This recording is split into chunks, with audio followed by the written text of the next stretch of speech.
د تماچې په زور باندې د خپل موټرسایکل ته وخېږي او ځان ترې وتښتول. د کومه تماچې د هغه په سر باندې خلې وه نو هغه د 9 mm تماچه وه. دا ورسره موږ ریکارډ کړه، اصله موږ ملزم موږ ګرفتار کړو. لارې کې ورته دا کسان ولاړو او هغوی د تماچې په زور باندې د خپل موټرسایکل ته وخېږي او ځان ترې وتښتول. هر یو سکول والا پکار دا دی چې هغه یو څوکیدار د سکول په مخه باندې هغه ولاړ او د هغې سره یې نه یو لایسنس یافته دلته کوره کې په فایرینګ وکړو او که دلته بهر وکړو نو انشاءالله العزیز لکه دغه اسلحه به دې راوړم او دغه شپه به په دې حوالاتو کوم او د قانون منلو لکه مخامخ کېږي.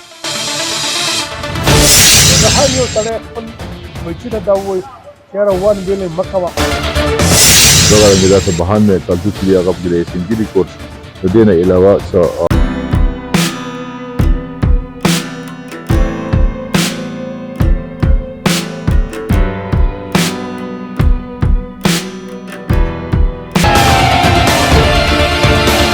الشیطان الرجیم. بسم الله الرحمن الرحیم. باچا زه ستاسو او ستاسو د نورو ملګرو د پریس د ملګرو دلته کې پر راتګ باندې تاسو هرکلی وایم. دا زموږ تاج محمد خان انچارج چوکي د CP لنډاکې دته اطلاع میلاو شوه چې یو کس چې دی هغه د کوسټر په چتۍ باندې له پاسه په یو نه غونډه کې دی، په هغې کې د دغه پر هغه کلاشین کوکونه پراته دي او هغه یې لکه سوات ته راوړي د خرڅولو لپاره. نو هغه د اطلاع پیش نظر کله دغه ګاډی راورسېدو او ده ولې تلاشي واخیسته او هغه نګ هغه کې واقعي د دوه کلاشین کوکونه دي د ستاسو د مخکې دي، دا پکې ریکور شو. دغه رنګې داسې بهان دی کالتوس چې دی هغه پکې د SMG ریکور شو. د دې نه علاوه څه 30 بور څه کالتوس چې دی 50-55 دا پکې دا ریکور شو. نو په دې باندې موږ هغه دغه خلاف هغه پرچه ورکړله او بیا د دې نه علاوه بله سهار باندې موږ ته اطلاع مې راوشوه چې په چارعام سټوډنټ هلک چې و هغه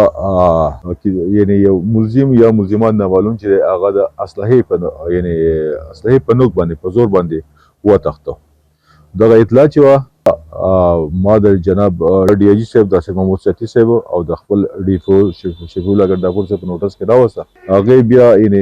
یعنې کویک هغه اډر موږ ته وکړو چې یاره په دې کې FIR وکړئ او زر ته زر ټیم جوړ کړئ او دا ملزمان پکې زر ته زر ګرفتار شي. نو موږ د هغوی د هدایت پیش نظر بیا هغه FIR ورکړو او د FIR ورسره بیا موږ یعنې ټیم جوړ کړو چې په هغه ټیم کې د SHO غالګې او دغه رنګې انچارج بریکوټ SI او SHO شموزو چې دی هغه پکې موږ ور واچو شهنشاه خان هغه موږ د ټیم حصه جوړه کړه او دیو دا کسان چې هغه یې زر ته زر په دا کې ګرفتار کړو او اوس د هغه انویسټیګیشن روان دی. نو امید دی چې لا کنفیوژن یې خو نه دی کړی، خو امید دی چې زر ته زر دا موږ انویسټیګیټ کړو، موږ دا کنفیوژن وکړو چې چا د کلاشین کوکو راوړو. نو چونکې ملزم خو نن موږ ګرفتار کړی دی او هغه سرسري موږ انټروګیټ کوي، خو لکه بهرحال خپل هغه جرم چې دی هغه لا نه مني او بالکل هم هغه رنګې د کبل هغه واقع چې شوی و هغه 3 ورځې مخکې به کې بیا هغه هلک چې هغه مړ کړی و هغه په سیند په غاړه کړو. نو محسوسېږي داسې چې هم داسې بیس والا یو دا واقع کېدونکې وه او الله پاک موږ له کامیابي راکړه او زموږ ټیم زر ته زر کامیاب شو. هغه ملزم موږ یعنې سره د اسلحې چې کومه تماچه د هغه په سر باندې خلې وه نو هغه د 9 mm تماچه وه، دا ورسره موږ ریکارډ کړه، اصله موږ ملزم موږ ګرفتار کړو. دا چونکې په 28 اپریل باندې د لسم امتحان روان دی، د بورډ امتحان روان دی او دا اوس هغه فری بورډ پیپر دي. نو نن چې دا هلک چې کوم و د خپل پیپر له راغلی چې څنګه د پیپر نه فارغ شو بهر ته راووتو نو په دغه ځای کې په دې شارعام کې په دې لاره کې ورسره دا کسان ولاړو او هغوی د تماچې په زور باندې د خپل موټرسایکل ته وخېږي او ځان ترې وتښته او شاته پسې